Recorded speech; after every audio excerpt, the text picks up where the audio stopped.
السلام علیکم ناظرین، کیسے ہیں آپ لوگ؟ امید ہے سب خیریت سے ہوں گے۔ ہم نے جو حج کے انتظامی امور کے مختلف مراحل کے اوپر جو سوال ہوتے ہیں اس پہ جو ویڈیوز کا سلسلہ شروع کیا ہوا ہے، آج اس سلسلے کی اگلی ویڈیو کے ساتھ آپ کی خدمت میں حاضر ہیں۔ آج کی ویڈیو میں ہم ٹرانسپورٹ سے ریلیٹڈ کچھ جو سوال ہوتے ہیں اس کے اوپر ذکر کریں گے۔ ٹرانسپورٹ سے میری مراد ہے کہ آپ مکہ میں ہیں تو اپنی ہوٹل سے، اپنی رہائش سے حرم تک جانے کے لیے ٹرانسپورٹ، اور اگر آپ مدینہ میں آپ کے ہوٹلز ہیں وہاں سے مسجد نبوی تک جانے کے سلسلے میں جو ٹرانسپورٹ سے ریلیٹڈ مختلف لوگوں کے سوال ہوتے ہیں ہم اس پہ بات کریں گے۔ اس میں لوگوں کا ایک سوال یہ ہوتا ہے کہ جو ہماری مکہ میں بلڈنگ ہے وہاں سے حرم تک جانے کے لیے کوئی ٹرانسپورٹ کا بندوبست ہوتا ہے یا نہیں، عمرہ اور طواف پہ لے جانے کے لیے کوئی بندوبست ہوتا ہے یا نہیں۔ تو اس کے لیے جی جو آپ کی رہائشیں ہیں وہ سیکٹر وائز ڈیوائیڈ ہوتی ہیں، ہر سیکٹر کی سے ڈفرینٹ بسیں ہوتی ہیں، وہ چلتی ہیں، اور یہ بسیں نارملی ہر 24 گھنٹے چل رہی ہوتی ہیں۔ ان کے کچھ خاص دن ہوتے ہیں، جیسے جمعے والے دن ذرا بس جو ہے وہ 11 بجے صبح 8 بجے کے بعد سے اویلیبل نہیں ہوتی، اس سے پہلے ہی جس نے جمعے کے لیے جانا ہے وہ نکلنا ہوتا ہے اسے۔ اور حج کے کچھ دنوں میں جو حج کے 5 دن ہوتے ہیں اس میں یہ ٹرانسپورٹ اویلیبل نہیں ہوتی، لیکن اس کے علاوہ باقی 24 گھنٹے یہ ٹرانسپورٹ آپ کے لیے اویلیبل ہوتی ہے۔ آپ کو حرم چھوڑ کے آتے ہیں، مسجد سے بسیں ہر سیکٹر کے باہر کھڑی ہوتی ہیں، وہاں سے نکلتی ہیں۔ حرم سے کچھ ایریا پیچھے ایک اور پورا جگہ بنی ہوئی ہے، یہ بس آپ کو وہاں اتارتی ہے، وہاں سے آپ کو ایک دوسری ڈیفرنٹ بس ملتی ہے جو آپ کو حرم کے مختلف دروازوں کے پاس اتار دیتی ہے۔ اس میں پھر ایک لوگ یہ سوال پوچھتے ہیں کہ ہمیں جو ہے وہ عمرہ یا طواف کی جب ہم مکے پہنچیں گے، اپنی بلڈنگ میں پہنچیں گے، تو ہمیں عمرے کی ادائیگی کے لیے کون لے کے جائے گا؟ تو ایز سچ وہاں کسی کی ڈیوٹی نہیں ہوتی، مطلب اگر آپ اپنے گروپ میں ہیں تو پورا گروپ وہاں پہ آپ کے سیکٹر کے باہر بسیں کھڑی ہوں گی، آپ اس گروپ میں بیٹھیں، بس میں بیٹھیں پورے گروپ کے ساتھ اور عمرے کے لیے چلے جائیں۔ ایز سچ وہاں پہ کوئی اس طرح سے کوئی مینجمنٹ یا کوئی وہ اویلیبل نہیں ہوتی جو آپ کو یہ بتائے کہ آپ اچھا جی آپ پہنچ گئے ہیں، اب آئیں ہم آپ کو عمرے کے لیے لے کے چلتے ہیں۔ سیلف سروسز ہی ہوتی ہیں، آپ پورا گروپ جس کے ساتھ گئے ہیں اس پورے گروپ کے ساتھ مناسب ٹائم جو ہی ہوتا ہے آپ وہاں بس میں بیٹھیں اور عمرے کی ادائیگی کر کے واپس آ جائیں۔ پھر لوگوں کا یہ سوال ہوتا ہے کہ یہ جو ٹرانسپورٹ کی ہمیں سروس مل رہی ہے کیا اس کے چارجز بھی ہوتے ہیں؟ تو نہیں جی، اس کے چارجز کوئی نہیں ہوتے۔ اگین وہی بات ہے، جو پیسے آپ نے حج پہ آنے کے لیے اپنی گورنمنٹ کو جمع کرائے تھے اس میں ہی یہ سارے سروسز شامل ہیں، تو اس کے الگ سے کوئی چارجز نہیں ہوتے۔ بس کے بارے میں کچھ لوگوں نے پوچھا کہ یہ ایئر کنڈیشنڈ ہوتی ہے، تو جی ہاں، یہ بسیں فلی ایئر کنڈیشنڈ بسیں ہوتی ہیں۔ پھر ایک سوال لوگ یہ پوچھتے ہیں کہ کیا گروپ ممبرز جو ہیں ان سب کو ایک ساتھ ٹریول کرنا چاہیے؟ دیکھیں، ریکمینڈ تو یہی کیا جاتا ہے کہ پورا گروپ جو ہے 4 لوگوں کا، 5 لوگوں کا یا 3 لوگوں کا، جتنوں کا بھی آپ نے گروپ بنایا ہے، اگر وہ حرم کے لیے نکلتے ہیں یا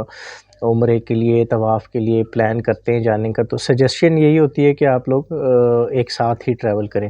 لیکن یہ کوئی ہارڈ اینڈ فاسٹ رول نہیں ہے، اگر ایک گروپ میں 4 لوگ ہیں، کوئی اپنے حساب سے جانا چاہتا ہے، کسی کا رات کو دل کر رہا ہے عمرہ کرنے کا، وہ رات کو چلا جائے، پابندی کوئی نہیں ہے۔ بس ریکمینڈ یہ کیا جاتا ہے کہ آپ لوگ سب ایک ساتھ ٹریول کریں تاکہ ایک دوسرے کا خیال بھی رکھ سکیں۔ پھر سوال لوگ یہ پوچھتے ہیں کہ جو بسیں ہمیں حرم چھوڑ کے آتی ہیں کیا حرم سے واپس ہمیں بلڈنگوں میں بھی وہی بسیں چھوڑتی ہیں؟ جی ہاں، اس کی وہی ترتیب ہوتی ہے۔ آپ اپنے سیکٹر سے نکلے ہیں، آپ نے ایک بس لی، حرم سے کچھ دور بس نے آپ کو چھوڑا، وہاں سے آپ نے ایک اور بس لی جو بالکل آپ کو حرم کے قریب چھوڑتی ہے، تو واپسی پہ بھی اسی طرح آپ کو جس بس نے حرم کے قریب چھوڑا تھا آپ اس بس پہ بیٹھیں گے، وہ بس آپ کو ایک اور لوکیشن پہ چھوڑے گی، وہاں سے پھر اگین آپ کے سیکٹر کی بسیں لگی ہوئی ہوں گی اور آپ اپنے سیکٹر کی بس میں بیٹھیں گے، وہ آپ کو اپنی بلڈنگ کے رہائش کے آپ کے سیکٹر کے قریب اتار دے گی، جہاں سے اس نے پک کیا ہوگا آپ کو اتار دے گی۔ اور اس میں ٹائمنگز کے حوالے سے لوگ پوچھتے ہیں کہ ان بسز کا ٹائمنگ کیا ہوتی ہے، تو یہ بسیں میں نے ابھی تھوڑی دیر پہلے بھی ذکر کیا کہ 24 گھنٹے چلتی ہیں، صرف جمعے والے دن یہ ہے کہ صبح 8 بجے بند ہو جاتی ہیں اور پھر عصر کے بعد چلتی ہیں، اور حج کے دنوں میں نہیں چل رہی ہوتی۔ اس کے علاوہ یہ 24 گھنٹے اویلیبل ہوتی ہیں بسیں، آپ نے جس ٹائم بھی اپنی بلڈنگ سے جانا ہے، حرم جانا ہے، آپ ان بسز کا استعمال کر سکتے ہیں۔ پھر ایک سوال یہ ہوتا ہے کہ کیا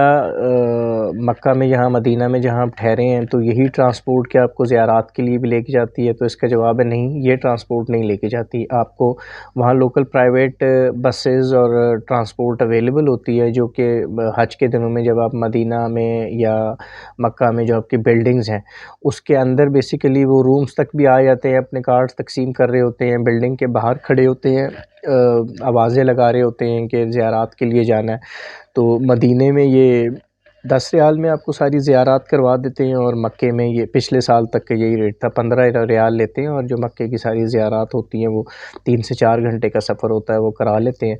اس میں قریب قریب کی زیارات شامل ہوتی ہیں، اگر آپ نے کسی دوسری دور کی زیارت پہ جانا ہے تو اس کے لیے بھی اصل میں یہی ساری لوگ سروسز دے رہے ہوتے ہیں، لیکن اس کے چارجز ڈفرینٹ ہوتے ہیں۔ پھر لوگ یہ سیم سوال لوگوں کا اس کے مدینے کی رہائشات کے بارے میں بھی تھا کہ مدینے میں جو رہائش ہوتی ہیں اس پہ ٹرانسپورٹ اویلیبل ہوتی ہے یا نہیں ہوتی۔ تو مدینے میں اصل میں یہ ہوتا ہے کہ آپ کی جو زیادہ تر اکوموڈیشنز ہوتی ہیں، جو پاکستانی حجاج جا رہے ہوتے ہیں ان کی اکوموڈیشن ہوتی ہے مرکزیہ میں، اور مرکزیہ میں جتنے بھی ہوٹلز ہیں وہ سب مسجد نبوی سے واکنگ ڈسٹنس پہ ہیں، کوئی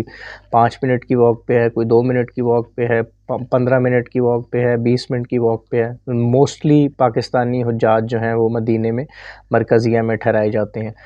کچھ ایسے حجاج جن کی لوکیشن مرکزیہ سے تھوڑی دور ہوتی ہے، یعنی کہ ان کے لیے 30 سے 35 منٹ کا فاصلہ ہوتا ہے، تو وہ وہاں پہ جو ان بلڈنگ میں معاونین ہوتے ہیں وہ ان سے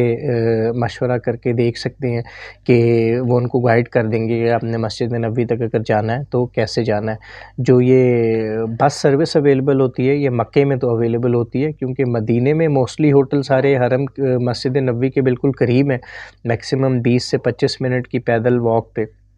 تو وہاں پہ اس طرح کی بس سروس کوئی نہیں ہے۔ لیکن جن کی رہائش مدینے میں دور ہوتی ہے وہ وہاں جو اس ہوٹل میں پاکستانی معاونین تعینات ہوں گے ان سے ڈسکس کر سکتے ہیں کہ وہ اپنی ٹریولنگ کی چیزیں کس طرح سے مینیج کریں گے۔ تو یہ کچھ سوال تھے جو ٹرانسپورٹ سے ریلیٹڈ تھے کہ آپ اپنی بلڈنگوں سے مسجد نبوی یا اپنی بلڈنگوں سے مسجد حرم تک کیسے جائیں گے، اور پھر مسجد حرم اور مسجد نبوی سے اپنی بلڈنگ تک کیسے واپس آئیں گے۔ اس کانٹیکس میں اگر آپ لوگوں کے مزید کوئی ذہن میں سوال ہوں تو وہ آپ پوچھ سکتے ہیں، ویڈیوز پہ کامنٹ کر سکتے ہیں، فیس بک کا ایک گروپ ہے اسے جوائن کر سکتے ہیں، ہمارا واٹس ایپ کا ایک نمبر ہے اس پہ میسج کر سکتے ہیں۔ ہم پوری کوشش کریں گے کہ ٹائملی آپ کے سارے میسیجز کا جواب دیا جائے، اور باقی انشاءاللہ اسی سلسلے کی اگلی ویڈیو کے ساتھ جلد آپ کی خدمت میں حاضر ہوں گے۔ تب تک کے لیے اللہ حافظ۔